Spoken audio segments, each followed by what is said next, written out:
மாட்சிமை மாவேந்தன் உமக்கே துதியும் கணமும் தூயோனே உமக்கே துதியும் கணமும் தூயோனே உமக்கே ஒரு நாளும் உம்மை மறவே ஒரு போதும் உம்மை பிரியே ஒரு நாளும் உம்மை மறவே ஒரு போதும் உம்மை பிரியே மறுவாழ்வு தந்த நேச மணவாளன் மடியில் சாய்ந்தேன் மறுவாழ்வு தந்த நேச மணவாளன் மடியில் சாய்ந்தேன்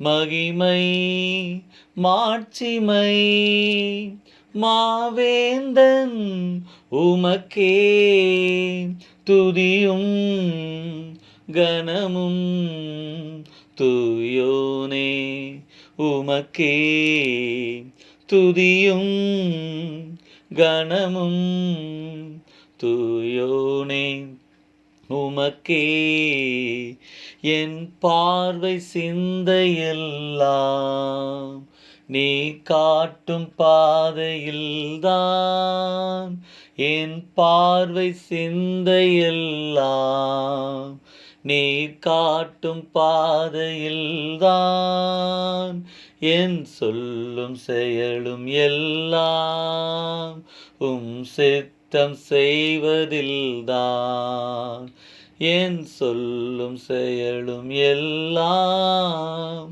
உந்தன் சித்தம் செய்வதில்தான் மகிமை மாட்சிமை மாவேந்தன் உமக்கே துதியும் கணமும் தூயோனே உமக்கே துதியும் கணமும் தூயோனே உமக்கே உந்தன் வேதம் எனது உணவு நன்றி கீதம் இரவின் கனவு உந்தன் வேதம் எனது உணவு நன்றி கீதம் இரவின் கனவு உந்தன் பாதம் போதும் எனக்கு அதுதானே அணையா விளக்கு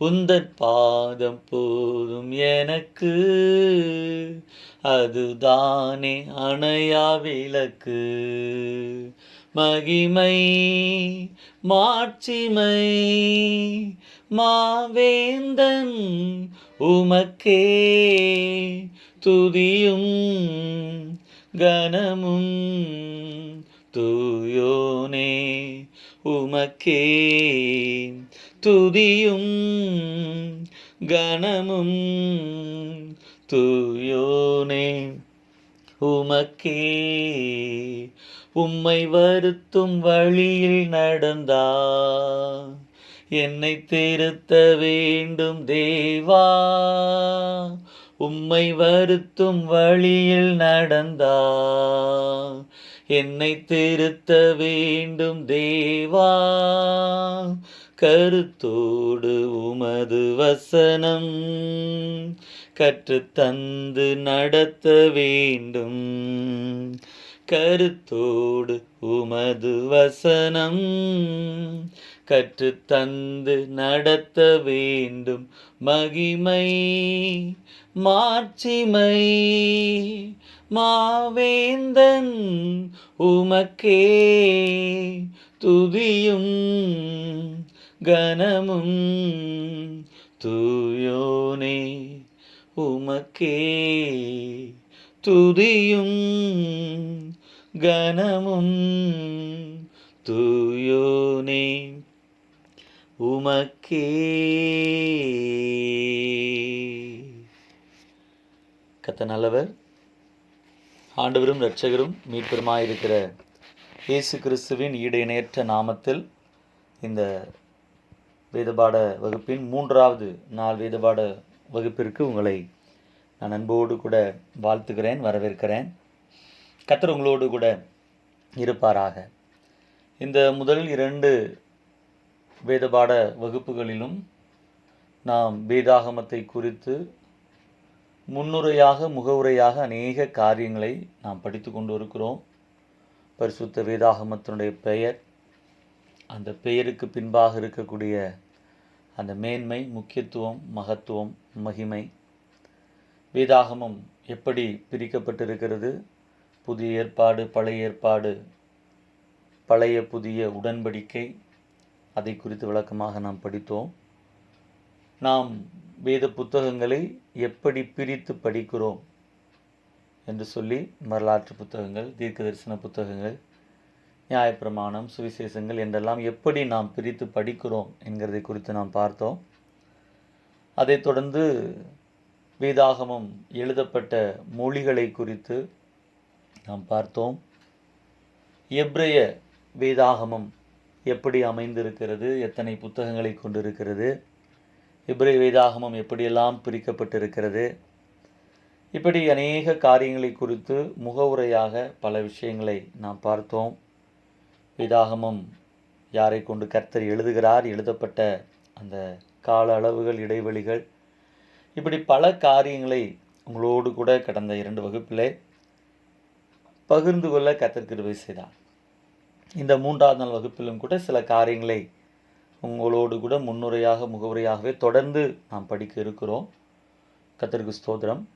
முழு வேதாகமத்தினுடைய மையமாக ஆண்டவராகிய இயேசு கிறிஸ்து இருக்கிறார். அவர்தான் நடுநாயகமாக இருக்கிறார். இயேசு கிறிஸ்து பைபிளில் எங்கெல்லாம் அவரை பற்றி பார்க்கிறோமோ அவர் நடுவில் இருந்தார் என்று நாம் பார்க்க முடியும். அவர் போதகர்கள் நடுவில் இருந்தார், சீசர்கள் நடுவில் இருந்தார், ஜனங்கள் நடுவில் இருந்தார். சிலுவையிலே அறையப்பட்ட போது கூட கல்வர்கள் நடுவில் அவர் இருந்தார். நடுநாயகமாக, சரித்திர நாயகனாக இயேசு கிறிஸ்து இருக்கிறதை நாம் பார்க்க முடியும். முழு வேதாகமும் மனுக்குலத்தை மீட்கும்படி இந்த உலகத்திலே வருகிற இரட்சகராகி இயேசு கிறிஸ்துவை பற்றியே பேசுகிறது. இயேசு கிறிஸ்து மனுக்குலம் தேவனால் சிருஷ்டிக்கப்பட்டு பாவத்தில் விழுந்தபோது அதிலிருந்து தூக்கி எடுக்கும்படியாக இரட்சகர் வருகிறார், மீட்பர் வருகிறார். அந்த செய்திதான் வேதாகமத்தின் மைய முக்கிய கருத்தாக, செய்தியாக இருக்கிறது. முழு பரிசுத்த வேதாகமும் இயேசு கிறிஸ்துவை பற்றி தான் சொல்லியிருக்கிறது. முழு பழைய ஏற்பாடும் இயேசு கிறிஸ்துவை தான் வெளிப்படுத்துகிறது. முழு புதிய ஏற்பாடும் இயேசு கிறிஸ்துவை தான் வெளிப்படுத்துகிறது. ஒவ்வொரு பழைய ஏற்பாட்டு பரிசுத்தவான்களும் ஆண்டவராகிய இயேசு கிறிஸ்துவை தான் பிரதிபலிக்கிறார்கள். பழைய ஏற்பாட்டில் இருக்கிற அநேக சம்பவங்கள் இயேசு கிறிஸ்துவை மையப்படுத்தினவைகளாக இருக்கிறது. இப்படி இயேசு கிறிஸ்துவே முழு வேதாகமத்தினுடைய செய்தியாக இருக்கிறதை தேவ பிள்ளைகள் நாம் அறிந்து கொள்ள வேண்டும். அப்படி நாம் பார்க்கும்போது வேதாகமத்தில் இருக்கிற 66 புத்தகங்களிலும் ஆண்டவராகிய இயேசு கிறிஸ்து வெளிப்படுத்தப்பட்டிருக்கிறதை நாம் பார்க்க முடியும். உதாரணமாக ஆதியாகமம் புத்தகத்திலே இயேசு கிறிஸ்து ஸ்திரீயின் வித்தாக வெளிப்படுத்தப்பட்டிருக்கிறார். யாத்திராகமம் புத்தகத்திலே பஸ்கா ஆட்டுக்குட்டியாக சொல்லப்பட்டிருக்கிறார்.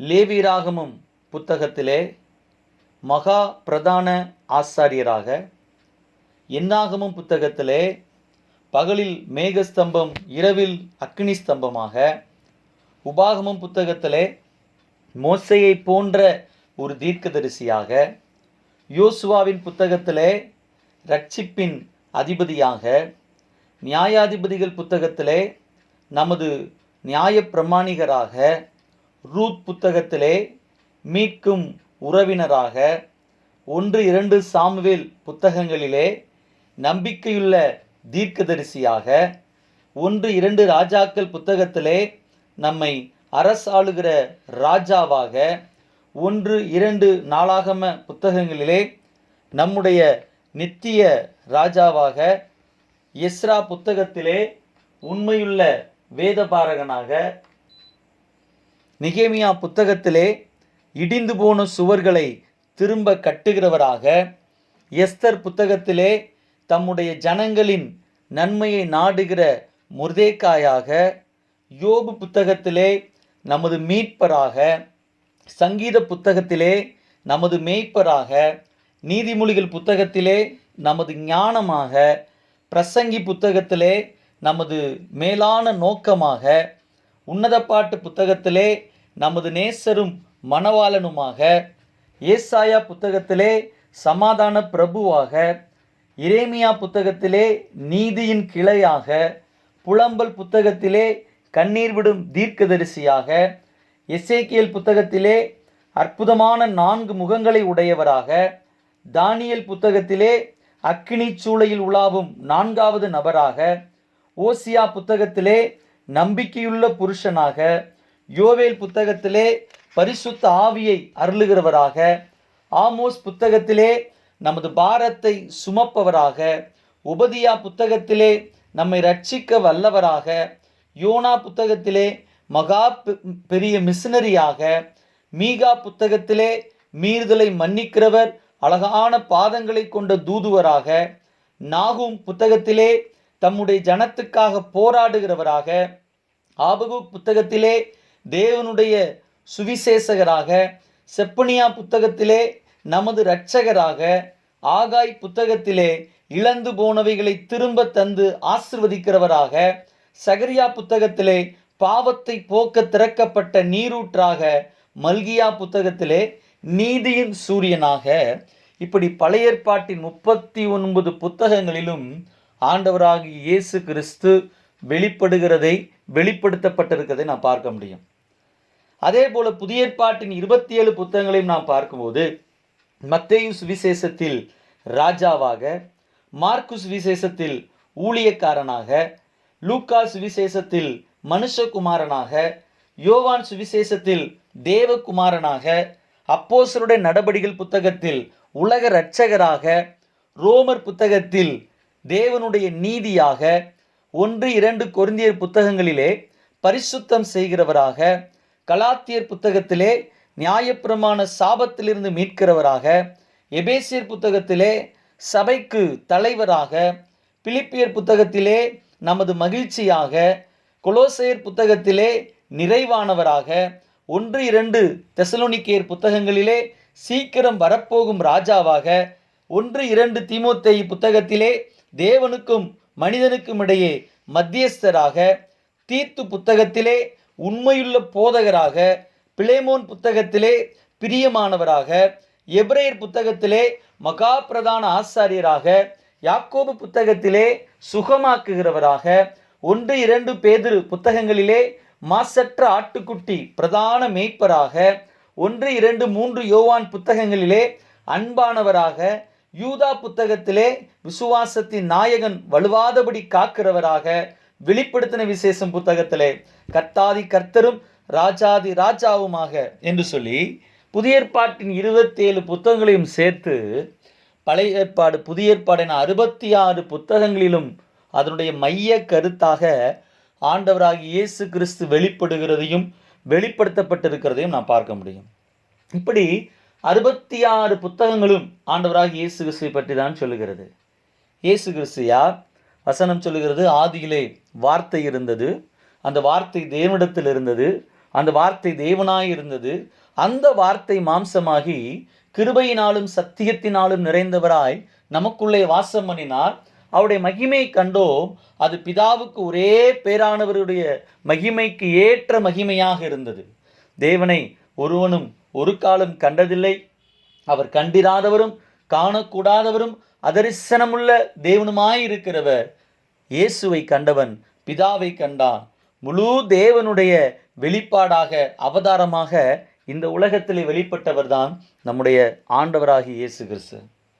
இன்னைக்கு அன்பான தேவனுடைய பிள்ளைகளே, முழு வேதாகமத்தினுடைய மைய கருத்தாக இருக்கிறவர் ஆண்டவராகிய இயேசு கிறிஸ்து தான். முழு வேதாகமும் இயேசு கிறிஸ்துவை பற்றி தான் சொல்லுகிறது. வேதாகமத்தினுடைய வரலாறு எப்படி ஆரம்பிக்கிறது? ஒருவேளை அது ஆதியாகமம் என்று சொல்லி சிருஷ்டிப்பிலே துவங்குவதை போல இருந்தாலும் அதெல்லாம் ஒரு காரியத்தை நாம் புரிந்து கொள்ளும்படி சுருக்கமாக சொல்லப்பட்ட வரலாறு மாத்திரமே. நாம் அறிகிறோம், ஆபிரகாமின் சந்ததி இஸ்ரவேலின் வழியிலே இயேசு கிறிஸ்து வருகிறார். அப்போ இஸ்ரவேலுடைய வரலாறை சொல்லி ஆரம்பிக்க வேண்டும். அதனால் தான் நாம் பார்க்குறோம், ஆபிரகாம் தான் இஸ்ரவேல் என்கிற அந்த ஜனத்தினுடைய அவருடைய வரலாற்றினுடைய முற்பிதாக முதல் நபராக அவர் இருக்கிறார். ஆபிரகாம் முதற்கொண்டு எப்படி எபிரேய மக்கள் இனம் உருவானது, வளர்ந்தது, தேசமானார்கள், ஸ்தாபிக்கப்பட்டார்கள் என்பது நாம் பார்க்கிறோம். பழைய ஏற்பாட்டின் அத்தனை புத்தகங்களிலும், பழைய ஏற்பாட்டில் இருக்கிற முழு வரலாற்று புத்தகங்களும் எபிரேய மக்களின வரலாற்றை நமக்கு தெளிவாக போதிக்கிறது. ஆபிரகாமுக்கு முன்பாக, ஆபிரகாமிலிருந்து எபிரேய மக்களினம் தோன்றதை வேதாகமம் ஆதியாகமம் 12வது அதிகாரத்திலிருந்து சொல்லுகிறது. அதற்கு முன்பாக இருக்கிற அந்த முதல் 11 அதிகாரங்களிலே ஒரு சுருக்கமாக ஒரு முன்னுரை முகவுரை கொடுக்கும்படியாக ஆதியிலிருந்து, ஆதி மனிதன் உண்டானதிலிருந்து நடந்த முக்கியமான சம்பவங்கள் மாத்திரம் அங்கு சுருக்கமான வரலாறாக பதிவு செய்யப்பட்டிருக்கிறது. யாரை அடையாளம் காண்பிப்பதற்கு என்று சொன்னால் ஆபிரகாமை, ஆபிரகாமின் வழியில் வெளிப்பட போகிற ஆண்டவராகிய இயேசு கிறிஸ்துவை. ஆபிரகாமை ஒரு விளக்கை போல நாம் பார்க்கிறோம், ஒரு சிறிய ஒரு நீரூற்றை போல நாம் பார்க்கிறோம். எப்படி ஒரு விளக்கு மல்கியா புத்தகத்திற்கு வரும்போது நீதியின் சூரியனாக இருந்ததோ, அந்த விளக்கில் இருந்து ஆண்டவராகிய இயேசு கிறிஸ்து நீதியின் சூரியனாக உலகத்திலே வந்து எந்த மனிதனையும் பிரகாசிப்பிக்கிற ஒளியாக அவர் வெளிப்பட்டார். ஆபிரகாமை நாம் பார்க்கும்போது அவன் ஒரு சிறிய நீரூற்றை போல இருக்கிறான். ஆனால் பிரவாகித்து ஓடுகிற பெருவல்லமாக, ஜனங்களுடைய தாகத்தை தீர்க்கிற ஜீவ ஊற்றாக ஆண்டவராகிய இயேசு கிறிஸ்து ஆபிரகாமின் வழியிலே வெளிப்படுகிறதை பார்க்கிறோம். இரட்சகராக இயேசு பிறக்கிறார். இயேசு தான் முழு வேதாகமத்தினுடைய மைய கருத்தாக இருக்கிறார். அவர் ஆபிரகாம் வழியிலே வருகிறார். எபிரேய மக்கள் இனங்கள் வழியாக, இஸ்ரவேல் ஜனங்கள் வழியாக அவர் வருகிறார். ஆனபடினாலே இஸ்ரவேலருடைய வரலாறு, அவர்கள் தோன்றின விதம் இதுதான் முழுவதுமாக பழைய ஏற்பாட்டிலே சொல்லப்பட்டிருக்கிறது. அதற்கு முன்பாக உலகத்தினுடைய ஆரம்பம் என்ன, ஆரம்பத்திலிருந்து என்ன நடந்தது, மனுக்குலம் எப்படி சிருஷ்டிக்கப்பட்டது, முதல் மனிதன் எப்படி பாவத்தில் விழுந்தான், வீழ்ச்சி அடைந்தான், மரணம் வந்தது, எப்படி தீங்கு வந்தது, அதிலிருந்து ஆண்டவர் மீட்பை கொடுக்க எப்படி சித்தம் கொண்டார், முதல் உலகம் நோவா காலத்துக்கு முன்பாக காணப்பட்ட உலகம் எப்படி அழிக்கப்பட்டது, அதற்கு பின் நோவாவுடைய சந்ததியிலிருந்து கர்த்தர் சேமின் வழியிலே எப்படி ஆபிரகாமை தெரிந்து கொண்டார் என்கிறதான முன்பு உள்ள வரலாற்றை நாம் அறிந்து கொள்ளும்படியாக சுருக்கமாக தான் முதல் 11 அதிகாரங்களிலே கிட்டத்தட்ட 2000 வருஷங்களுடைய வரலாறு சொல்லப்பட்டிருக்கிறதை நாம் பார்க்கிறோம். இன்னைக்கு அன்பான தேவனுடைய பிள்ளைகளே, நீங்கள் பரிசுத்த வேதாகமத்தினுடைய முதல் 11 அதிகாரங்களை நீங்கள் கவனிப்பீர்கள் என்று சொன்னால், இந்த முதல் 11 அதிகாரங்களும் 2000 வருட வரலாற்றை அவைகள் தன்னகத்தை கொண்டிருக்கிறது. மீதமுள்ள முழு பைபிள் எழுதின வரலாறையும் நாம் எடுத்துக்கொள்வோம் என்று சொன்னால் முழுவதுமாக சேர்த்தாலே 1500 வருஷங்கள் தான். ஆனால் 2000 வருடத்தினுடைய வரலாறு முதல் 11 அதிகாரங்களிலே சொல்லி முடிக்கப்பட்டு விட்டது. பூமி சிருஷ்டிக்கப்பட்டு முதல் மனிதன் இந்த உலகத்தில் தோன்றினதிலிருந்து இதுவரைக்கும் ஆயிருக்கிற வருஷங்கள் 6000 வருஷங்கள் மாத்திரமே. அப்போ நம்ம எல்லாருக்கும் ஒரு கேள்வி இருக்கும், அதற்கு முன்னால் பல லட்சம் ஆண்டுகள் இந்த உலகம் இருந்ததாக அறிவியலாளர்கள், விஞ்ஞானிகள், ஆராய்ச்சியாளர்கள் எல்லாம் சொல்லுகிறார்களே, அவைகளெல்லாம் பொய்யா, உண்மை இல்லையா என்று கேட்டால் அதில் உண்மை இருக்கிறது. அதை நாம் தொடர்ந்து வருகிற காரியங்களை நாம் படிப்போம். இந்த நாட்களில் நான் முதல் புத்தகத்திலிருந்து சில காரியங்களை உங்களோடு கூட பகிர்ந்து கொள்ள வேண்டும் என்று விரும்புகிறேன். முன்னுரையாக, முகவுரையாக உங்களுக்கு அநேக காரியங்களை சொல்ல கர்த்தர் உதவி செய்தார். இதெல்லாம் உங்களுக்கு மிகவும் பிரயோஜனமாக இருக்கும் என்று நம்புகிறேன். இப்பொழுது அப்படியே புத்தகங்களுக்குள்ளாக சென்று புத்தகங்களை படிக்கலாம் என்று நினைக்கிறேன். அப்படி நீங்கள் பைபிளில் பார்க்கும்போது முதல் பைபிள் என்பது என்ன? முதல் பைபிள் இன்றைக்கு நம்முடைய கரங்கள் இருக்கிற 66 புத்தகங்கள் என்று சொல்லுகிறது. அது இன்று முழு பைபிளாக நமக்கு இருக்கிறது. ஆனால் ஆரம்பத்திலே அவர்களுக்கு எழுதி கொடுக்கப்பட்ட பைபிள் என்று சொல்லுவது 5 புத்தகங்கள் கொண்ட நியாயப்பிரமாணம் மட்டுமே. அதுதான் முதல் அவர்களுக்கு பைபிளாக இருந்தது. இஸ்ரவேல் ஜனங்களுக்கு பைபிள் என்று சொன்னால் பழைய ஏற்பாட்டில் இருக்கிற 39 புத்தகங்கள் மட்டுமே. இந்த கிறிஸ்தவர்களாகிய நமக்கு அதையும் உள்ளடக்கிய 66 புத்தகங்கள் இருக்கிறது. அப்போ முதல் பைபிள் என்று சொன்னால் தேவனால் நாம் அறிகிறோம், தேவனால் எழுதப்பட்டு தம்முடைய தாசர்களை கொண்டு எழுத வைத்து தொடர்ந்து அநேகரை கர்த்தர் வேதாகமத்தை எழுதுகிறதிலே பயன்படுத்துகிறதை நாம் பார்க்கிறோம். நம்முடைய கரங்கள் இருக்கிற தேவனுடைய வார்த்தை, இதை குறித்து நான் விரிவாக ஏற்கனவே பேசியிருக்கிறேன். தேவனால் எழுதி கொடுக்கப்பட்ட வார்த்தைகள், தேவன் தாமே தம்முடைய விரலினால் தம்முடைய கைகளினால் எழுதி கொடுக்கப்பட்ட தேவனுடைய வார்த்தை. அந்த 10 கட்டளை, 10 கற்பனைகள் முதலாவது தேவனால் எழுதி கொடுக்கப்பட்டது. யாத்ராமம் 20வது அதிகாரம். அதற்கு பின்பு உள்ள பகுதிகளை மோசே சரித்திரமாக வரலாறாக எழுதுகிறதை நாம் பார்க்க முடிகிறது.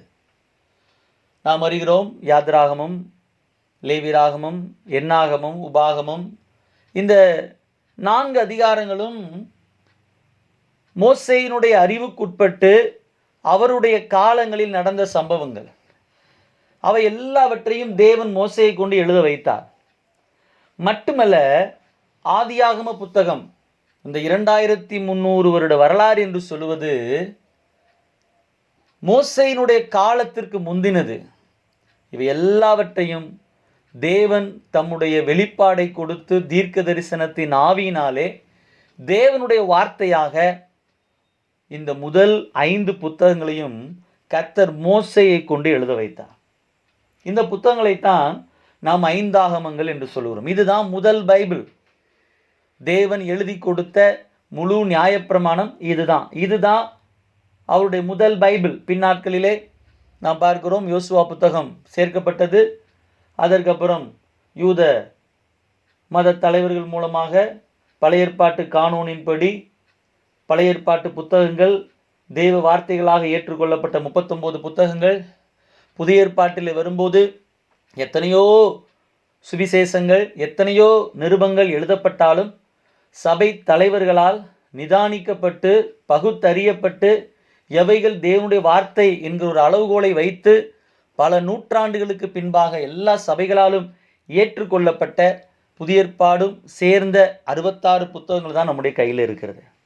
இந்த புத்தகத்தை பற்றி சொல்லும் போதெல்லாம் இந்த தேவனால் ஏவப்பட்டு எழுதப்பட்டு பாதுகாக்கப்பட்டு இன்றைக்கு மொழிபெயர்க்கப்பட்டு நம்முடைய மொழிகளிலே நாம் இந்த வேதாகமத்தை கொண்டிருக்கிறோம் என்று சொன்னால் அது நமக்கு கிடைத்திருக்கிற மிகப்பெரிய பாக்கியம். முதல் பைபிள் என்பது இந்த முதல் 5 ஆகமங்கள். இந்த 5 ஆகமங்கள் என்ன? ஆதியாகமம், யாத்ராகமம், லேவியராகமம், எண்ணாகமம், உபாகமம். இந்த 5 புத்தகங்களையும் தான் 5 ஆகமங்கள் என்று சொல்லுகிறோம். நாம் ஏற்கனவே பிரித்து படித்திருக்கிறோம். அதில் நான் உங்களுக்கு சொல்லிக் கொடுத்திருக்கிறேன். 5 ஆகமங்கள். இன்னொரு வார்த்தையிலே தமிழில் சொல்ல வேண்டுமானால் பஞ்சாகமங்கள். ஆங்கிலத்தில் பென்டடியூக் என்று சொல்லுவார்கள். இதை தான் மொசைக் லா, மோசே நியாயப்பிரமாணம், இல்லை நியாயப்பிரமாணம், சட்ட புத்தகம் என்று நாம் சொல்லுகிறோம். எபிரேய பாஷையில் இதற்கு பேர் டோரா என்று சொல்லுகிறது உண்டு. இந்த முதல் 5 புத்தகங்களை தான் நான் உங்களுக்கு படித்து கொடுக்க வேண்டும் என்று விரும்புகிறேன். இந்த முதல் 5 புத்தகங்களையும் எழுத ஆரம்பித்து எழுதி கொடுத்து எழுத வைத்தவர் தேவன். நான் ஏற்கனவே உங்களுக்கு பேசியிருக்கிறேன். எபிரேய மொழியில் எழுதப்பட்டது. எபிரேய மொழிக்கு எழுத்து கிடையாது, பேச்சு வழக்கில் இருந்த மொழி தான் எபிரேய மொழி. எபிரேய மொழிக்கு எழுத்து வடிவம் கொடுத்தவர் தேவன் தான். முதல்ல எபிரேய மொழி எழுதினவர் தேவன் தான். முதல்ல எழுதின மனிதன் மோசே தான். தேவன் எழுத வைத்தார், தேவன் சொல்லி கொடுத்தார். அப்படி எபிரேய மொழியிலே இந்த 5 புத்தகங்களும் மோசேயினாலே எழுதப்பட்டது. சில நபர்கள் மோசே இந்த புத்தகத்தை எழுதவில்லை என்று சொல்லுகிறார்கள். அதாவது 5 புத்தகங்களை மோசே எழுதவில்லை என்று சொல்லுகிறார்கள். அதற்கு காரணம் என்னவென்று சொன்னால், இந்த எபிரேய மொழி நடையிலே சில மாற்றங்கள் இருக்கிறது. யாத்ராம் புத்தகத்தினுடைய மொழி நடை சற்று வேறுபட்டு இருக்கிறது. உபாகம புத்தகத்தினுடைய மொழி நடை சற்று வித்தியாசமாக இருக்கிறது. ஆதியாகம புத்தகத்தினுடைய மொழி நடை மிகவும் ஒரு உயரிய மொழி நடையாக இருக்கிறது. இந்த மொழி நடை, அந்த எழுதப்பட்ட விதம், இதை பார்க்கும்போது நம்முடைய தமிழ் பைபிளை நமக்கு வாசிக்கும்போது தெரிகிறது இல்லை. எபிரேய வரலாற்று ஆசிரியர்கள், எபிரேய மொழியை ஆராய்ச்சி செய்கிறவர்கள், அவர்கள் வாசிக்கும்போது அந்த வித்தியாசத்தை அவர்களால் பார்க்க முடிகிறது. ஆனபடினாலே அவங்க ஒரு தீர்மானத்துக்கு வர்றாங்க. இந்த 5 புத்தகங்களையும் மோசே மாத்திரம் எழுதவில்லை, வேறு சிலரும் உடன் சேர்ந்து உதவி இருக்கிறார்கள், எழுதியிருக்கிறார்கள், அவருடைய எழுத்து நடையும் இதில் இருக்கிறது என்று சொல்கிறார்கள். அதற்கு அவங்க ஒரு தியரி வச்சுருக்காங்க, ஜேஇடிபி தியரி. ஜேஇடிபி தியரின்னு சொல்லுவாங்க. இந்த தியரி என்ன சொல்லுதுன்னா, 5 புத்தகங்களையும் மோசே எழுதலை, இல்லை மோசே மட்டுமே எழுதலை, மோசேயுடைய உதவியோடு சிலர் எழுதியிருக்கிறாங்க, ஆசார்கள் எழுதியிருக்கிறாங்க. உபாகமத்தின் ஆசிரியர் ஒருத்தர், ஆதியாகமத்தை எழுதினவர் ஒருத்தர், யாத்ராமத்தை மோசே எழுதியிருக்கலாம் என்கிறதை போல அவர்கள் அந்த கருத்திற்கு வருகிறார்கள். அவங்க என்ன சொல்கிறாங்க அப்படின்னா, அந்த ஜே அப்படின்றது ஜாயிஸ்ட், யாயிஸ்ட் அப்படின்னு சொல்லலாம், அது ஜெஹோவா. இந்த 5 ஆகமத்தில் எங்கெல்லாம் ஜெஹோவா, அதாவது யாவே என்ற பெயர் பயன்படுத்தப்பட்டிருக்குதோ அதெல்லாம் எழுதினவர்கள் ஒரு நபர் என்றும், நான் சொன்னேன் ஜேக்கு அப்புறம் இ ஃபார் எலோஹிஸ்ட் இல்லை எலோஹீம். எலோஹீம் என்ற பெயரை யாரெல்லாம் தேவனுக்கு பயன்படுத்தி இருக்கிறார்களோ அவர்கள் ஒரு குரூப் அதை எழுதியிருக்கிறாங்க அப்படின்னும், டி ஃபார் டியூட்டரனோமிக்கல் ரைட்டர்ஸ், உபாகம எழுத்து, அந்த உபாகம புத்தகத்தை ஒருவர் எழுதினதாகவும், பி ஃபார் ப்ரீஸ்லி புக்ஸ், அதாவது லேவியராகமம் சம்பந்தப்பட்ட ஆசாரிகள் சம்பந்தப்பட்ட ஆசாரி எழுத்தாளர், யாரோ ஒருத்தர் ஆசாரியர் எழுதியிருக்கிறார் என்கிறதை போலவும் சொல்லுகிறாங்க. அதுக்கு காரணம் என்னென்னா, அந்த எழுத்து மொழி நடையில் இருக்கிற வேறுபாடு. நாம் அறிகிறோம், முதலில் அவர் எழுத ஆரம்பிக்கிற பகுதி யாத்ராம் புத்தகம். முதல்ல 10 கட்டளை தேவன் எழுதி கொடுத்து விடுகிறார். அதற்கு பின்பு உள்ள சட்டதிட்டங்கள், கட்டளைகள், கற்பனைகள், சாட்சிகள், நியாயப்பிரமாணங்கள், வாக்குத்தத்தங்கள், உடன்படிக்கைகள், இது எல்லாவற்றையும் மோசேவை கர்த்தர் எழுத வைக்கிறார். அப்போ ஆரம்பத்திலே அவர் எழுதுகிற அந்த எபிரேய மொழி நடை கொஞ்சம் ஒரு அளவிலே தான் இருந்தது. அவர் எழுத ஆரம்பிக்கும் போது இன்னும் அப்படியே லேவியராம் புத்தகம் வரும்போது, உபாகம புத்தகம் வரும்போது மொழி நடையிலே மாற்றம் ஏற்படுகிறது. கடைசியாக ஆதியாகம புத்தகத்தை அவர் தேவ வெளிப்பாடோடு கூட எழுதும்போது ஹை ஸ்டாண்டர்ட், நல்ல உயரிய எபிரேய மொழி நடையிலே எழுதுகிறார். இதுதான் இந்த எழுத்து மொழி நடைக்கு வித்தியாசம். இதை நீங்கள் தமிழ் மொழியில் வாசிக்கும்போது பார்க்க முடியாது.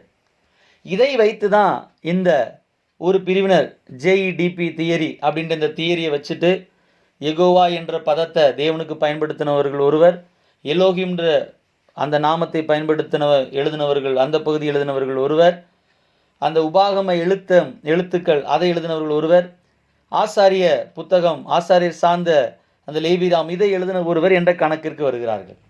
நம்ம ஒரு காரியத்தை புரிந்து கொள்ளணும். இந்த 5 புத்தகங்களையும் மோசேயை கொண்டு தான் கர்த்தர் எழுதினார் அப்படின்றத பழைய ஏற்பாட்டில் இருக்கிற பல வசனங்கள் உறுதிப்படுத்துகிறது.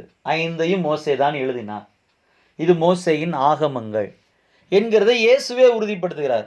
மார்க் 12:26 அப்போஸ்தலனாகிய பவுல் புதிய ஏற்பாட்டிலே பல இடங்களிலே அதை உறுதிப்படுத்துகிறார், மோசே தான் 5 புத்தகங்களையும் எழுதினார் என்பதை. இப்படி பழைய ஏற்பாட்டிலும் புதிய ஏற்பாட்டிலும் நிறைய ஆதாரங்கள் இயேசு சோதரம் மோசேயினால் தான் இந்த 5 ஆகமங்களும் எழுதப்பட்டது என்பது உறுதிப்படுத்தப்பட்டிருக்கிறது. இந்த மோசேயை பற்றி நான் உங்களுக்கு சொல்லணும் அப்படின்னா, மோசேயை பற்றி நாம் அறிகிறோம். மோசே 120 வருடம் வாழ்ந்த ஒரு தேவனுடைய மனிதன். நாம் பார்க்கிறோம், அவருடைய வாழ்க்கை 3 பிரிவாக பிரிக்கலாம். 40 வருடங்கள், 120 வருடங்கள். முதல் 40 வருடம் அவர் எகிப்திலே பார்வோனுடைய அரண்மனையிலே இருந்ததை நாம் பார்க்க முடியும். எப்படி பார்வோன் அரண்மனையிலே ராஜகுமாரனாக பிரபுவாக 40 வருடம் அவர் இருந்தார். அடுத்து பார்க்கிறோம், அடுத்த 40 வருடம் மீதியான் வனாந்தரத்தில் ஆடுகளை மேய்க்கிற மேய்ப்பனாக அவர் இருந்தார். 3வது 40 வருடத்தில் தேவனுடைய அழைப்பை, தரிசனத்தை பெற்று இஸ்ரவேலை வழிநடத்துகிற தலைவனாக 40 வருடங்கள் அவர் இருந்ததை நாம் பார்க்கிறோம். அப்போஸ்தலர் 7வது அதிகாரம் 22வது வசனம் சொல்கிறது, மோசே எகிப்தினுடைய சகல சாஸ்திரங்களிலும் கற்பிக்கப்பட்டு வாக்கிலும் செய்கையிலும் வல்லமையுள்ள ஒரு நபராக அவர் இருந்தார். மோசேக்கு எகிப்தினுடைய சகல சாஸ்திரங்களாலும் கற்பிக்கப்பட்டு தேறின ஒரு மனிதன். கர்த்தருக்கு ஸ்தோத்திரம். பின்னாட்களிலே அது மட்டுமல்ல, அடுத்த 40 வருடம் அதற்கு அப்படியே மாறாக அரமண வாழ்க்கை, இப்பொழுது வனாந்தர வாழ்க்கை. 40 வருடம் வனாந்தரத்தில் ஆடுகளை நடத்துகிறார். அப்போ அரமனையின் அனுபவமும் மோசேக்கு உண்டு, வனாந்தர அனுபவமும் மோசேக்கு உண்டு. இந்த இரண்டையும் மோசே பெற்றிருந்தார். இப்பொழுது ஒரு மிகப்பெரிய திரள் ஜன கூட்டமாகிய இஸ்ரவேல் ஜனங்களை 40 வருடம் வனாந்தரத்தில் தலைவனாக இருந்து நடத்தக்கூடிய ஒரு பொறுப்பை அவர் திறம்பட ஏற்று செய்வதற்கு இந்த அனுபவங்கள் எல்லாம் அவருக்கு மிகவும் அனுகூலமாக இருந்தது. நாம் பார்க்கிறோம், இது எழுதப்பட்ட காலம் எப்பொழுது, எந்த காலத்தில் எழுதப்பட்டது என்று சொன்னால், கிறிஸ்து பிறப்பதற்கு முன் 1445 1405 இந்த 40 வருட இடைவெளியில் தான் இந்த 5 புத்தகங்களும் எழுதப்பட்டது. அதாவது அவர் தம்முடைய ஊழிய அழைப்பை பெற்று இஸ்ரவேல் ஜனங்களை எகிப்திலிருந்து விடுதலையாக்கி கானானை நோக்கி வனாந்தரத்தில் நடத்தி சென்ற 40 வருடங்களிலே தான் இந்த 5 புத்தகங்களை மோசே எழுதுகிறார். இந்த 5 புத்தகங்களில் இருக்கக்கூடிய அந்த பொருள் அடக்கத்தை நான் சுருக்கமாக உங்களுக்கு சொல்ல விரும்புகிறேன். ஆதியாகம புத்தகம். ஆதியாகம புத்தகம் என்று சொல்லும்போது அது எல்லாவற்றினுடைய ஆரம்பத்தை சொல்லுகிற ஒரு புத்தகம். நான் சொன்னது போல முதல் 11 அதிகாரங்கள் பண்டைய கால வரலாறு. முதல் 2000 வருடங்கள் என்ன நடந்தது, மனிதன் சிருஷ்டிப்பு, மனிதன் பிசாசினால் வஞ்சிக்கப்பட்டு பாவத்தில் விழுந்து போவது, காயின் ஆபேல், நோவாவினுடைய வாழ்க்கை, ஜலப்பிரளயத்தினாலே பூமி அழிக்கப்படுவது, பின்பு நோவாவுடைய சந்ததியினர் பூமியிலே பெருகுவது, பாஷைகள் தாறுமாறாக்கப்படுவது, இப்படி இந்த முதல் 11 அதிகாரங்களிலே இந்த சம்பவங்கள் எல்லாம் இருக்கிறது. இது கிட்டத்தட்ட 2000 வருடங்களுடைய வரலாறு. அதைத் தொடர்ந்து 12வது அதிகாரத்திலிருந்து 50வது அதிகாரம் வரைக்கும் நீங்கள் பார்ப்பீர்களானால் 4 நபர்கள், ஆபிரகாம், ஈசாக்கு, யாக்கோபு, யோசேப் என்கிற 4 பிதாக்கள், முற்பிதாக்களுடைய வரலாறு அங்கு சொல்லப்பட்டிருக்கிறது. அதாவது யாக்கோபு தன்னுடைய குமாரர்களோடு எகிப்திலே சென்று குடியேறுகிறதோடு கூட ஆதியாகமத்தினுடைய வரலாறு முடிகிறது.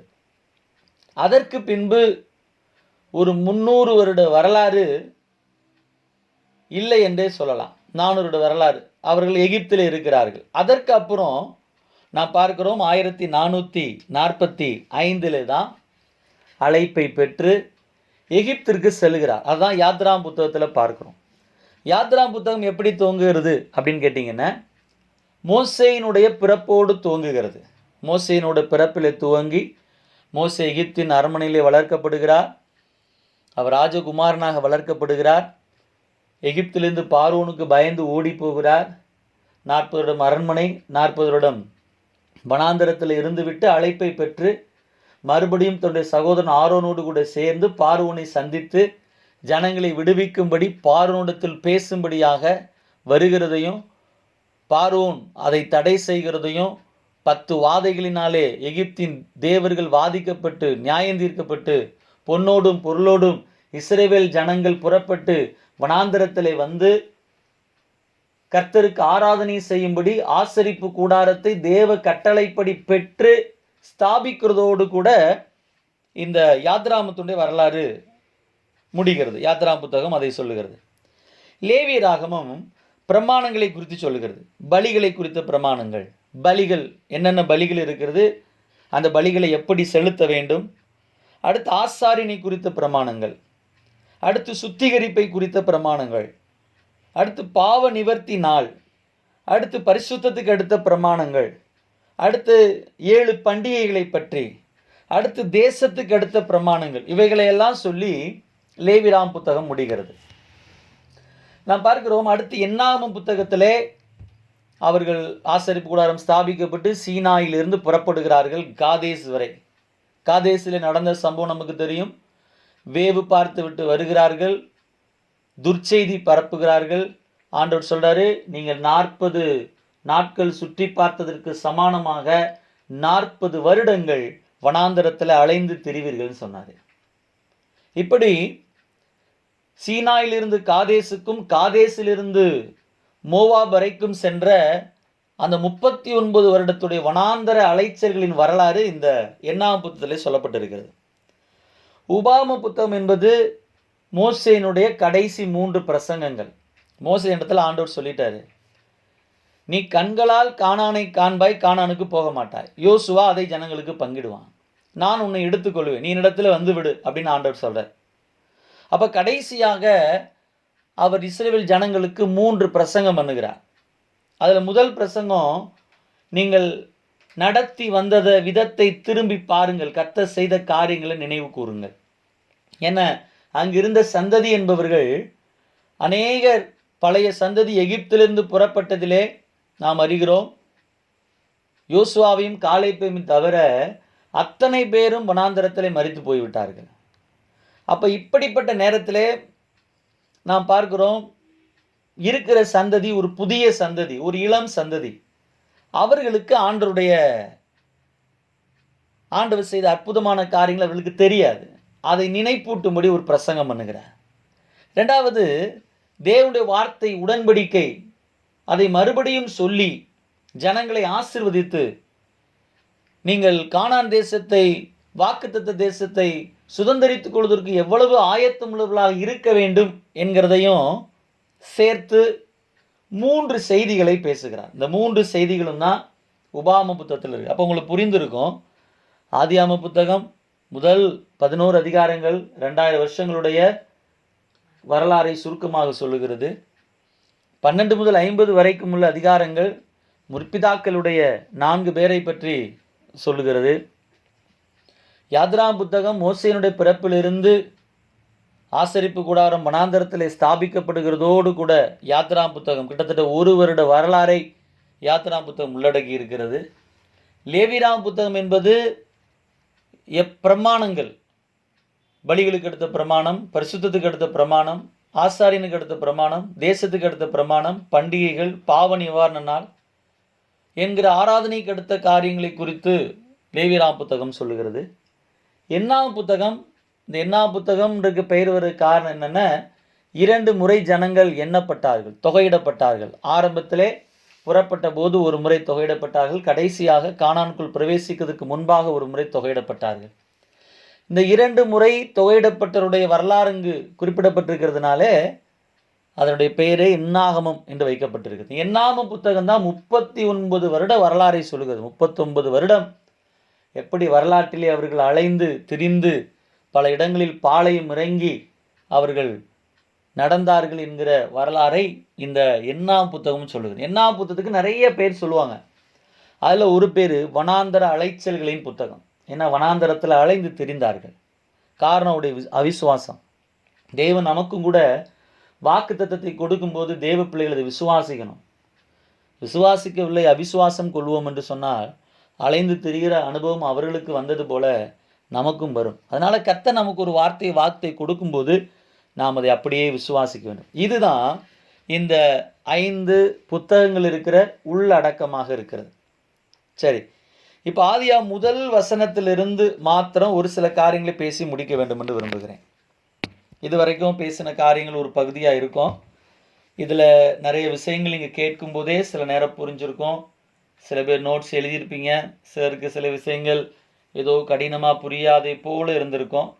இதுவரைக்கும் நான் பேசினது மாறுபட்டு அடுத்து வருகிற பகுதியிலே இருக்கிற சில நிமிஷங்களிலே உங்களோடு நான் பேச இருக்கிறேன். கண்டிப்பாக இது உங்களுக்கு பிரயோஜனமாக இருக்கும் அப்படின்றதுல எந்த சந்தேகமும் இல்லை. அதனால் தொடர்ந்து நீங்கள் இப்போ கேட்க போகிற ஒவ்வொரு காரியத்தையும் ரொம்ப கவனமாக கேளுங்க. ஆதியாகமம் முதல் அதிகாரம் முதல் வசனம் சொல்லுகிறது, ஆதியிலே தேவன். ஆதியிலே தேவன் வானங்களையும் பூமியையும் சிருஷ்டித்தார். பைபிள் தேவன் இருக்கிறார் என்கிற அந்த அஸ்திபாரமான உபதேசத்தின் மீதுதான் கட்டி எழுப்பப்பட்டிருக்கிறது.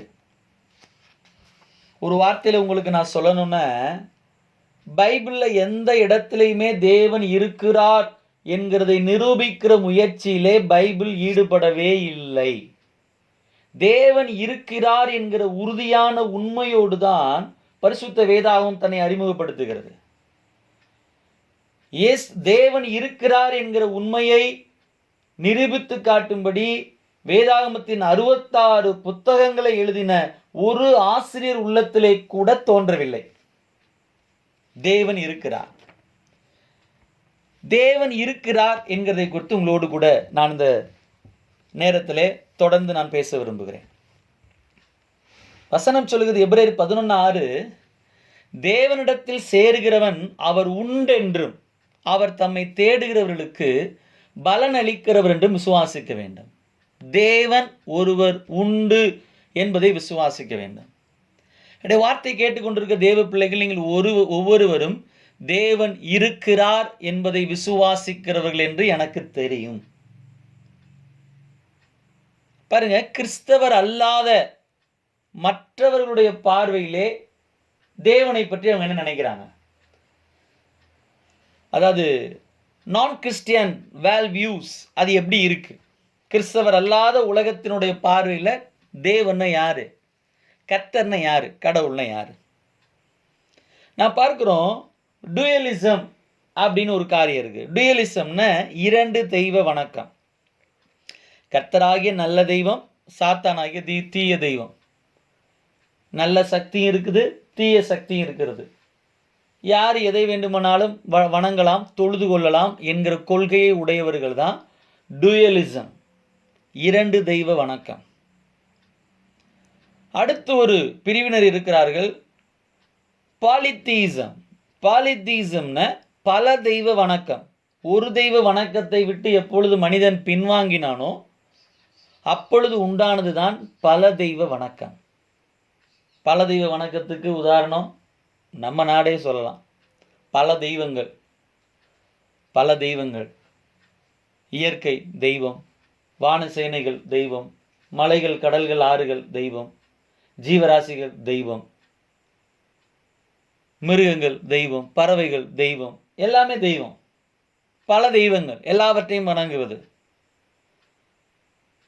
எல்லா மிருகங்களும் தெய்வம். எகிப்து போன்ற தேசங்களில் பார்த்தா பேன் தெய்வம், தவளை தெய்வம், வெட்டுக்கிளி தெய்வம். என அவர்களுக்கு வெட்டுக்கிளிகளாலும் பேன்களாலும் வண்டுகளாலும் அவளுக்கு பிரச்சனை வரும், அவருடைய வாழ்வாதாரம் அழிக்கப்படும். அதனால் அவர்கள் அவைகளையே வணங்கினார்கள். எகிப்தியர் நைல் நதியை பிரதானமான தெய்வமாக கொண்டிருந்தார்கள், சூரியனையும் பிரதானமான தெய்வமாக கொண்டிருந்தார்கள். அதுபோல இயற்கையை பல விதங்களிலே, அதுதான் பாலித்தீசம். மனிதனை வணங்குறவர்கள் இருக்கிறார்கள், செத்தவர்களை வணங்குறவர்கள் இருக்கிறார்கள், இயற்கையை வணங்குறவர்கள் இருக்கிறார்கள், ஒளியை வணங்குறவர்கள் இருக்கிறார்கள். இப்படி பல தெய்வ வணக்கம் ஒரு கூட்டத்தினர் செய்கிறதை நாம் பார்க்கிறோம். அதான் பாலித்தீசம் என்று சொல்கிறோம். இன்னொன்று இருக்கிறது பான்தீசம். அப்படின்னா என்னென்ன, பல தெய்வ வணக்கத்தையும் தாண்டி எல்லாமே கடவுள், நீயும் கடவுள் நானும் கடவுள். கடவுள் தூணிலும் இருப்பார், துரும்பிலும் இருப்பார், பேனாவிலும் இருப்பார், பென்சிலும் இருப்பார், கட்டிலும் இருப்பார், நாற்காலியிலும் இருப்பார். எல்லா பொருளிலும் கடவுள் இருப்பார் என்கிற கொள்கையை உடைய ஒரு கூட்டம் உலகத்தில் இருக்கிறது. அவர்கள் அதைத்தான் பான்தீசம் என்று சொல்லுகிறோம். இன்னொரு கூட்டம் இருக்கிறது, தேவன் இல்லை என்று மறுக்கிற ஒரு கூட்டம். அதுதான் ஏத்தீசம் அப்படின்னு சொல்கிறோம். தேவன் இல்லை என்று மறுதளிக்கிற ஒரு கூட்டம். தேவன் இல்லை, தேவன் இல்லவே இல்லை, God is nowhere என்று சொல்லுகிற ஒரு கூட்டம். இன்னொரு கூட்டம் இருக்கிறது மோனோதீசம். மோனோதீசம்னு கடவுள் இருக்கிறார், அவர் ஒரே கடவுள் தான். இஸ்லாமியர்களாக இருக்கட்டும், யூதர்களாக இருக்கட்டும், கிறிஸ்தவர்களாக இருக்கட்டும், இன்னும் சில மத மார்க்க பின்னணி உடையவர்களெல்லாம் விசுவாசிக்கிறது இந்த மோனோதீசத்தை தான்.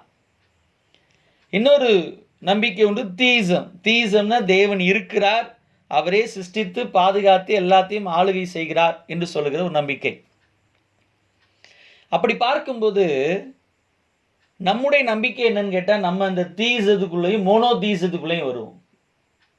நாம் நம்புகிறோம் தேவன் இருக்கிறார், அவர்தான் சகலத்தையும் சிருஷ்டித்தவர், சகலத்தையும் பாதுகாத்து ஆளுகை செய்கிறவரும் அவர்தான், அவர் ஒரே தேவன். அப்போ கிறிஸ்தவர்களாகிய நம்முடைய நம்பிக்கை தேவனை பற்றி எப்படி இருக்குதுன்னா, தீசம் அண்ட் மோனோதீசம். டைசம் என்று ஒரு காரியம் இருக்குது. அது என்னன்னு சொன்னா, இந்த உலகத்தை தேவன் சிருஷ்டித்தார், சிருஷ்டித்த உடனே அதை தானாக விட்டு விட்டார். அப்படின்னா அடுத்து அதை பற்றி கவலைப்படலை, அதை கண்டுகொள்ளவில்லை, அது எப்படி போட்டுன்னு விட்டுட்டார். அதான் டைசம்.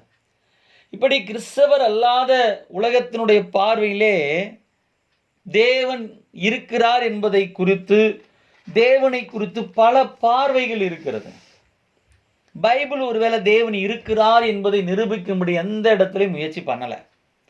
ஆனால் தேவன் இருக்கிறாரா என்று நமக்குள்ளும் சில நேரத்தில் கேள்வி வந்து விடுகிறது. தேவனுடைய பிள்ளைகளாக இருக்கிற நமக்கு கூட ரட்சிக்கப்பட்டு தேவனுடைய அன்பை அனுபவித்து அபிஷேகம் பட்டு விசுவாசத்தில் இருக்கிற பலருக்கும் கூட சில நெருக்கங்கள், சில போராட்டங்கள், கஷ்டங்கள் வரும்போது தேவன் இருக்கிறாரா, உண்மையிலேயே அவர் என் கூட இருக்கிறாரா, என் ஜெபத்தை கேட்கிறாரா, என்னை பார்க்கிறாரா என்கிறதான கேள்விகள் மனிதனுக்குள் வந்து விடுகிறதை நாம் பார்க்கிறோம். அது தேவனை பற்றிய அவருடைய அறியாமையை வெளிப்படுத்துகிறது. இன்னைக்கு அன்பான தேவனுடைய பிள்ளைகளை நாம் புரிந்து கொள்ளணும், தேவன் இருக்கிறார். சில நியாயங்களை வைத்து தேவன் இருக்கிறதை சொல்ல முடியும். அண்டவியல் படைப்பு கோட்பாட்டு நியாயம், காஸ்மாலஜிக்கல் ஆர்கியூமெண்ட் என்று ஒரு ஆர்கியூமெண்ட் இருக்கிறது. காஸ்மாஸ் என்று சொன்னால் உலகம்னு அர்த்தம். இவ்வளவு அழகான அருமையான மலைகள், காடுகள், நதிகள், ஆறுகள், ஜீவராசிகள், நீந்துவன, பரப்பன, மாம்ச ஜந்துக்கள், மனிதன் என்று அழகாக பிரம்மாண்டமாக உருவாக்கப்பட்ட ஒரு உலகம் இருக்கிறது என்று சொன்னால், அதை உருவாக்கின ஒருவர் இருக்க வேண்டும் என்கிறது தான் அதனுடைய நியாயம். அப்போ சிருஷ்டிக்கப்பட்ட ஒரு பொருள் இருக்கிறது என்று சொன்னால் அதை சிருஷ்டித்த ஒருவர் இருந்துதான் ஆக வேண்டும். அவர்தான் கர்த்தர், அவர்தான் தேவன். அதை வைத்து தேவன் இருக்கிறார் என்று நாம் உறுதிப்படுத்துகிறோம். ஒரு மிகப்பெரிய ஒரு அறிவியலாளர், அறிவியல் ஆராய்ச்சியிலே மிகச்சிறந்த ஒரு மனிதர், அவருடைய பெயரை அறியாதவர்கள், தெரியாதவர்கள் யாரும் இருக்க முடியாது. ஒரு நாள் அவர் ஒரு முறை ஒரு ரயில் வண்டியிலே பயணப்பட்டு கொண்டிருக்கும்போது மற்றொரு நபர் அவரோடு கூட பேசுகிறார். அவரும் ஒரு விஞ்ஞானி. பேசும்போது அவர் தன்னுடைய விஞ்ஞான ஞானத்தை, விஞ்ஞான அறிவை முன்னால் இருக்கிறது யார் என்று தெரியாமல் அநேக காரியங்களை எடுத்து சொல்லி பெருமைப்பட்டு கொண்டு வருகிறார். வெகு நேரம் பேசிக்கொண்டே இருந்தவர் கடைசியா நீங்க யாருன்னு கேட்கிறார். அவர் தன்னுடைய பேரை கேட்ட உடனே அவர் நடுங்கி போய் எழுந்து நின்று கையை பிடித்து கொண்டு சொன்னார், இவ்வளவு நேரம் அமைதியாக கேட்டுக்கொண்டிருந்தது நீங்களா? நீங்கள் ஒரு மிகச்சிறந்த மிகப்பெரிய விஞ்ஞானி ஆயிற்று. நான் இவ்வளோ நேரம் உங்களுக்கு முன்பாக நான் பெருமையாக பேசிவிட்டேன், என்னை மன்னித்து விடுங்கள். உங்களை நான் பார்த்தது கிடையாது, எனக்கு ஒரு அப்பாயின்மெண்ட் வேணும், உங்களோடு நான் பேசணும், நான் உங்கள் வீட்டுக்கு வரணும் என்று சொல்லி கேட்கிறார். அந்த பெரிய விஞ்ஞானியும் அவருக்கு வாய்ப்பு கொடுக்கிறார் வீட்டிற்கு வரும்படி. அப்போது வீட்டிற்கு சென்றபோது அநேக கண்டுபிடிப்புகள் அங்கே கண்டுபிடிக்கப்பட்டு இருக்கிறது. ஒவ்வொன்றையும் பார்த்து அந்த இளம் விஞ்ஞானி ஆச்சரியப்படுகிறார். அப்போ ஒரு காரியத்தை கேட்கிறார், இது எப்படி இது உண்டாயிட்டு, இது எப்படி செய்தீர்கள் கேட்டப்போ உடனே அவர் சொன்னார், அதுவா உண்டாயிட்டுனாரு. உடனே அவர் சொன்னார், அது எப்படி அதுவா உண்டாயிரும்? உடனே அதற்கு மறுமொழியா அந்த விஞ்ஞானி, பெரிய சிறந்த விஞ்ஞானி சொல்கிறாரு, இந்த ஒரு சாதாரண கண்டுபிடிப்பையே அதுவாக வந்தது என்று உங்களால் ஏற்றுக்கொள்ள முடியவில்லை என்று சொன்னால், நான் பார்க்கிற இவ்வளவு பறந்து விரிந்து அகன்ற இவ்வளவு பெரிய உலகத்தையும் அதுவா வந்துவிட்டது என்று நீங்கள் சொல்லுவது எப்படி ஏற்றுக்கொள்ள முடியும்னு கேட்டார். உண்மையிலேயே ஒரு விதத்தில் ஏற்றுக்கொண்டு தான் ஆகணும். இந்த உலகம் உருவாக்கப்பட்ட விதத்தை குறித்து பல கொள்கைகள் விஞ்ஞானிகளுக்கு இருக்கிறது. அதில் ஒரு கொள்கை தான் பிக் பேங் தியரின்னு சொல்லுவாங்க. இந்த தியரி என்ன சொல்லுதுன்னு, நம்ம பார்க்குறது எல்லாமே ஒரு நாள் திடீர்னு வந்துருச்சு, படார்னு வந்துருச்சு. உண்மைதான். விஞ்ஞானிகள் இந்த உலகம் எப்படி உண்டாகுதுன்னு கண்டுபிடிக்கும்படி அந்த எல்லை வரைக்கும் போயிட்டாங்க. அதுக்கு பின்னால் இருக்க ஒரு பெரிய உண்மை என்னென்ன, அது தேவன் தம்முடைய வார்த்தையை பேச இவைகள் எல்லாம் உண்டாயிற்று. அதான் பைபிள் நமக்கு சொல்லுகிறது. அப்போது இந்த அண்டவியல் கோட்பாட்டு நியாயம், சிருஷ்டிப்பு உண்டு என்று சொன்னால் சிருஷ்டிகரும் இருக்கத்தான் வேண்டும். இதிலிருந்து தேவன் இருக்கிறார் என்பதை நாம் சொல்லுகிறோம். ரெண்டாவது, டெலியோலாஜிக்கல் ஆர்கியூமெண்ட் சொல்லுவாங்க. டெலோஸ் அப்படின்னு சொன்னால் திட்டம், செயல் நோக்கம், குறிக்கோள்னு அர்த்தம். இப்போது ஒரு பொருள் படைக்கப்பட்டிருக்கிறது, ஒரு பேனா படைக்கப்பட்டிருக்கு சொன்னால் எழுதுவதற்கு, ஒரு நாற்காலி படைக்கப்பட்டிருக்கு என்று சொன்னால் நாம் அமருவதற்கு. இப்படி இந்த உலகத்திலே படைக்கப்பட்ட ஒவ்வொரு பொருளுக்கும் ஒரு நோக்கம் இருக்கிறது என்று சொல்லும்போது, மிகப்பெரிய உலகம் படைக்கப்பட்ட இந்த படைப்புகள் அனைத்துமே உயரிய நோக்கத்தோடு படைக்கப்பட்டவைகள் என்கிறத விளக்குகிறது தான் இந்த டெலியோலாஜிக்கல் ஆர்கியூமெண்ட். இந்த உலகத்தை படைத்ததற்கு தேவனுக்கு ஒரு நோக்கம் உண்டு, மனிதனை படைத்ததற்கு தேவனுக்கு ஒரு நோக்கம் உண்டு. நோக்கம் இல்லாமல், குறிக்கோள் இல்லாமல் தேவன் ஒன்றையும் செய்யவில்லை. இதற்கு பின்பாக இருக்கிறவர் தேவன் என்கிறதை உறுதிப்படுத்துகிறது தான் இந்த நோக்கவியல் நியாயம், டெலியோலாஜிக்கல் ஆர்கியூமெண்ட். மூன்றாவது, இருப்பியல் நியாயம் என்று சொல்வார்கள், ஆண்டோலாஜிக்கல் ஆர்கியூமெண்ட். ஆன் அப்படின்னு சொன்னால் பீயிங், இருத்தல்னு அர்த்தம். இப்போ பாருங்க, தேவனை குறித்த எண்ணம் எல்லாருக்கும் இருக்கிறது. தேவன் இருக்கிறார், தேவன் இல்லை, தேவன் இப்படி இருக்கிறார் அப்படி என்றெல்லாம் சொன்னாலும் எல்லாருக்குள்ளும் இருக்கிற ஒரு வார்த்தை, தேவனை குறித்த ஒரு தேடல் ஒவ்வொரு மனிதனுடைய இருதயத்திலும் இருக்கிறது. தேவன் இருக்கிறார் என்று சொல்லுகிறவன் தேவனை கூப்பிடுகிறதை விட தேவன் இல்லை என்று சொல்லுகிறவன் சில சமயங்களில் அதிகமாக உடைய நாமத்தை உச்சரிக்கிறதை நாம் பார்க்கிறோம். இதை இருப்பியல் நியாயம் என்று நாம் சொல்லுகிறோம். தேவனை குறித்த இந்த எண்ணமே நமக்கு சொல்லுகிறது தேவன் ஒருவர் இருக்கிறார் என்பதை. நான்காவதாக சொல்ல வேண்டுமானால் ஆந்த்ரோபோலஜிக்கல் ஆர்கியூமெண்ட் சொல்லுவாங்க. மனிதனில் இருந்து, ஆந்த்ரோபோஸ்னா மனிதன் அர்த்தம், மனிதனில் இருந்து தேவன் இருக்கிறார் என்பதை அறிந்து கொள்வது. நீங்கள் ஒரு மனிதனை கவனித்து பாருங்கள், ஒரு மனிதனுக்குள்ள அறிவு, ஒழுக்கம் போன்ற நல்லியல்புகள் இருக்கிறது. இந்த இயல்புகள் யாரிடத்திலிருந்து வந்திருக்கிறது என்று சொன்னால் உண்டாக்கின தேவனிடத்திலிருந்து வந்திருக்கிறது. ஆதியாகமம் 1:27 அதை தான் சொல்லுகிறது. தேவன் தம்முடைய சாயலாக மனுஷனை சிருஷ்டித்தார், அவனை தேவ சாயலாகவே சிருஷ்டித்தார். அப்போ மனிதனுக்குள்ள இருக்கிற அந்த நல்லொழுக்கம் காட்டுகிற நியாயம், நல்ல தேவன் ஒருவர் இருக்கிறார். அது மட்டுமல்ல, மனிதனுக்குள் மனசாட்சி ஒன்று வைக்கப்பட்டு இருக்கிறது. ஒருவேளை இது நல்லது கெட்டது என்று சொல்லி எந்த மனிதனுக்கும் எழுதி கொடுக்கப்படாவிட்டாலும் மனசாட்சியின் பிரமாணம் ஒவ்வொருடைய இருதயத்திலையும் தேவன் வைத்திருக்கிறார்.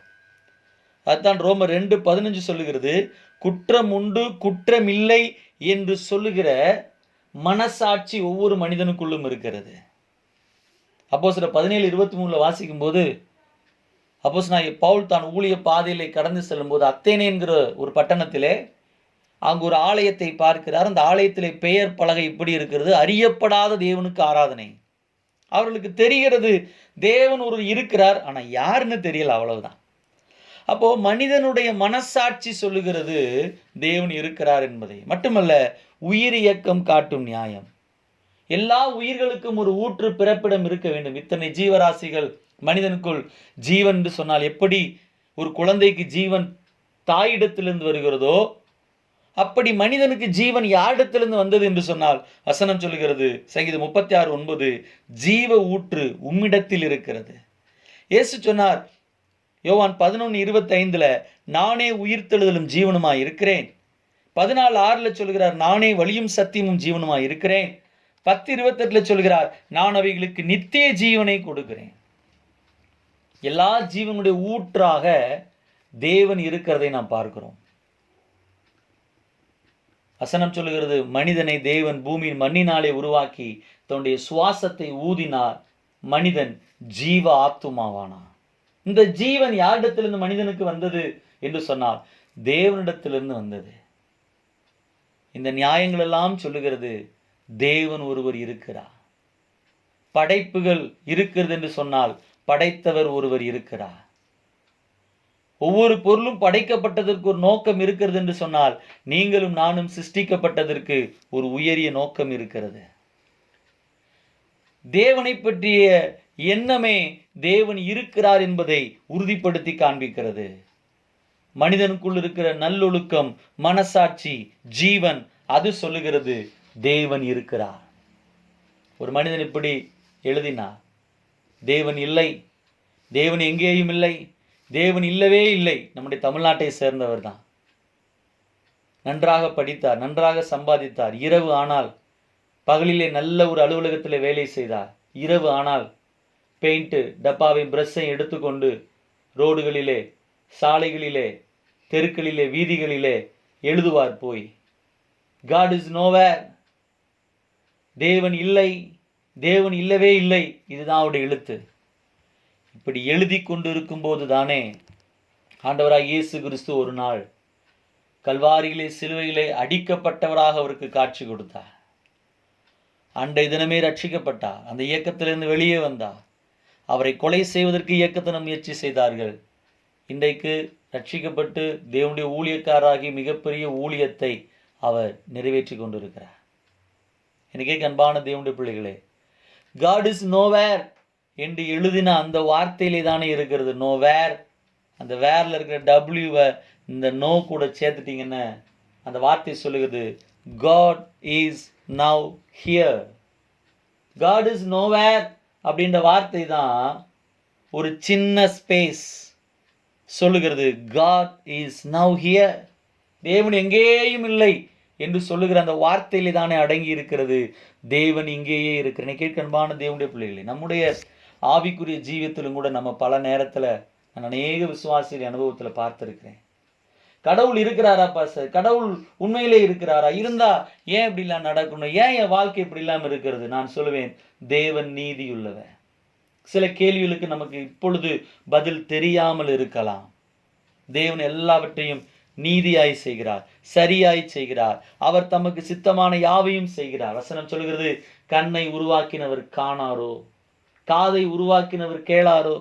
அநேகர் சொல்லுவாங்க, ஆண்டவர் கண் இல்லையா, ஆண்டவர் காது இல்லையா, ஆண்டவர் எல்லாம் பார்க்கறது இல்லையா, கேட்கறது இல்லையா?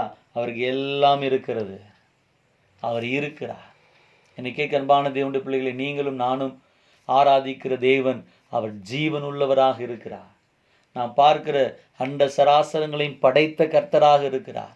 அகிலாண்டத்தையும் சிருஷ்டித்து பராமரித்து நடத்துகிற தேவனாக இருக்கிறார். உங்களையும் என்னையும் தாயின் கருவில் உருவாக்கும் முன்னமே தெரிந்து கொண்டு, உலக தோற்றத்துக்கு முன்பாகவே தெரிந்து கொண்டு, ஏற்ற வேளையிலே ரட்சித்து கிருபை கொடுத்து ஜீவன் கொடுத்து பலன் கொடுத்து சுகம் கொடுத்து நம்ம மேல தரிசனத்தை வைத்து திட்டங்களை வைத்து நடத்துகிற நல்ல தேவனாக அவர் இருக்கிறார். தாழ்மையுள்ள மனதோடு உண்மையுள்ள மனதோடு கண்களை மூடி நம்ம ஜெபம் பண்ணுவோம். ஒரு வார்த்தை, தேவன் இருக்கிறார். இந்த ஒரு வார்த்தை போதும். தேவன் இருக்கிறார் என்று சொல்லும்போது எனக்காக இருக்கிறார், என்னோடு கூட இருக்கிறார், என் சார்பிலே இருக்கிறார், நீதியுள்ளவராக இருக்கிறார். இன்றைக்கு நான் கஷ்டங்களை படலாம், போராட்டங்களை படலாம். தேவன் நல்லவர், தேவன் நல்லவர், தேவன் இருக்கிறார். பலரும் தன்னுடைய வாழ்க்கையில் சில சமயங்களில் தேவன் இல்லை என்ற முடிவுக்கு வருகிற எத்தனையோ பேரை பார்க்குறோம். பின்மாறி போகிறவர்களை பார்க்குறோம். பாருங்க, ஒரு குருடன் கண்ணை மூடிக்கொண்டு சூரியன் இல்லை என்று சொல்லுகிறதை போல மனசாட்சி இருக்கிற எவராலும் கர்த்தர் இல்லை என்று சொல்ல முடியாது. மனசாட்சி மழுங்கடிக்கிற சிலர், சூரியனை காணாத ஒரு குருடன் சூரியன் இல்லை என்று சொல்லுகிறதை போல தேவன் இல்லை என்று சொல்லுகிற ஒரு மதிகெட்ட கூட்டமும் இந்த உலகத்தில் வாழ்ந்து கொண்டுதான் இருக்கிறது. வேதம் பற்றி சொல்லுகிறது, தேவன் இல்லை என்று மதிகேடன் தன் இருதயத்தில் சொல்லிக் கொள்ளுகிறான், ஆனால் ஞானம் உள்ளவன் எவனும் ஒத்துக்கொள்வான். தேவன் இருக்கிறார். எபிரேயர் 11:6 சொல்லுகிறது, தேவனிடத்தில் வருகிறவன் அவர் உண்டென்றும் அவர் தம்மை தேடுகிறவர்களுக்கு பலனளிக்கிறவர் என்றும் விசுவாசிக்க வேண்டும். நாம் ஜோமனுமா? நீங்கள் நேசிக்கிறீங்களா அன்பின் பரலோக பிதாவே, இந்த ஆஸ்வதிக்கப்பட்ட அருமையான இந்த நல்ல ஆண்டவரே காலை வேளைக்காக, இந்த ராத்திரி வேளைக்காக, இந்த வேதபாட வகுப்புக்காக நாங்கள் உண்மை நன்றியோடு கூட துதிக்கிறோம். ஆண்டவரே, இந்த ராத்திரி வேளையிலும் முதல் புத்தகங்களாகிய 5 புத்தகங்களை குறித்த ஒரு உள்ளடக்கத்தையும் அதோடு கூட தேவன் இருக்கிறார் என்கிற நியாயத்தையும் விவாதத்தையும் குறித்து படிக்க கர்த்தர் எங்களை நடத்தினதற்காய் ஸ்தோத்திரம்.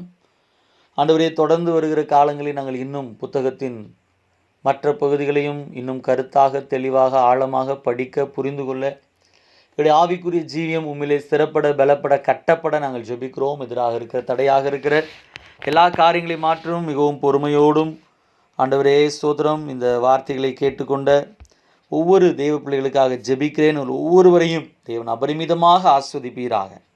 தொடர்ந்து உம்முடைய வார்த்தையை ஆண்டவரே தாகத்தோடு கற்றுக்கொள்ளக்கூடிய கிருபைகளை அவர்களுக்கு தாரும். அதன் நிமித்தம் இன்னும் அவருடைய விசுவாசியம் உறுதிப்படுத்தப்பட்டு, ஆவிக்குரிய ஜீவம் ஆஸ்வதிக்கப்பட்டு, அவர்கள் மென்மேலும் விருத்தியடைய பெருக பிதா, குமாரன், பரிசுத்தாவின் நாமத்திலே ஆசீர்வதித்து ஜெபிக்கிறேன். இயேசுவின் நாமத்தில் பிதாவே, ஆமென்.